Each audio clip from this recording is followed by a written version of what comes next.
Супрацоўнікамі управлення по наркоконтролю і супрадзеяння гандлю людзьмі управлення ўнутраных справ Брэсцкага аблвыканкама у ходе спынення незаконнай дзейнасці інтэрнэт-магазина по продажы психотропных рэчываў на тэрыторыі Брэсцкай і Мінскай обласці былі выяўлены двое ураджэнцаў Белаазёрска, якія рабілі так званыя закладкі наркотычных сродкаў. Імі аказались два родныя браты 1997 і 1999 гадоў нараджэння. Яны затрыманы. У розных здымных кватэрах было знойдзена звыш 70 скруткаў з психотропам, што складае каля 300 так званых доз для наркоманов. В ходе дальнейших мероприятий во время очередного посещения города Барановичи, во время размещения закладок, был задержан один из братьев.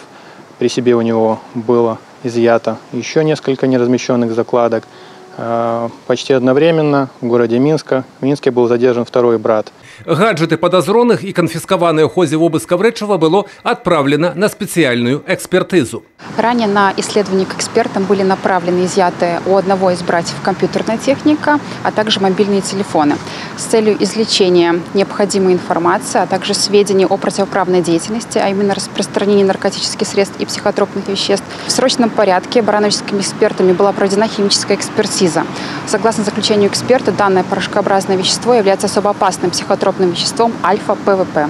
У дачынення да падазроных узбуджена криминальная справа. Барановичским межрайонным отделом Следственного комитета в отношении братьев возбуждено уголовное дело по части 3 статьи 328 Уголовного кодекса Республики Беларусь.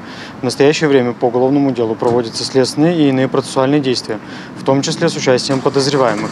Юрий Печур, Юрий Плинда, телерадиокомпания «Брест».